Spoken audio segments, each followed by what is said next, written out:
COVID-19 associated changes to how schools work have led to a lot of stressors for students, for staff, for teachers, and even for parents that could increase risks to their mental health and their well-being.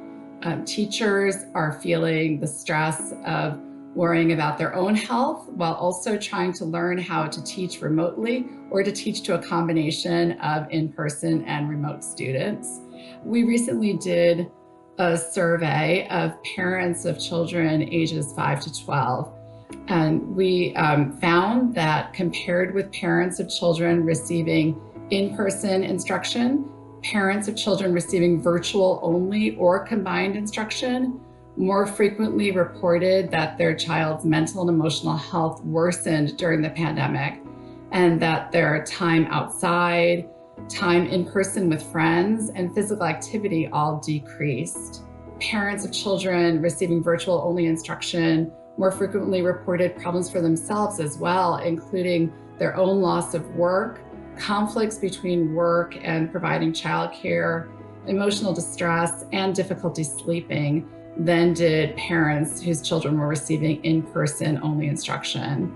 So these findings all show that students and families may need additional support in order to reduce the stress, increase their connections to social and mental health services, and provide opportunities for safe physical activity to reduce the risks associated with depression, anxiety, and chronic health conditions.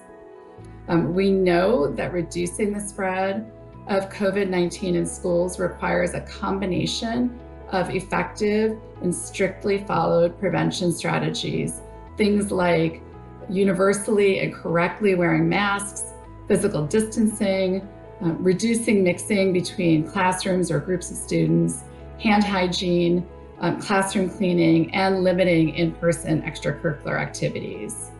Helping students understand how their behaviors can influence the spread of infections is really important, but it's often overlooked. Addressing things like peer pressure, decision-making, and self-advocacy are important skills for young people to learn. Science teachers can actually play a big role in helping us mitigate the spread of COVID-19. The practical experience aspects of being in a pandemic. Use this as an opportunity to connect science content to everyday life by doing things like observing mask use in their school or community and tracking that, or measuring distances between desks. They can learn about how to change behaviors among themselves and their peers in order to be healthy.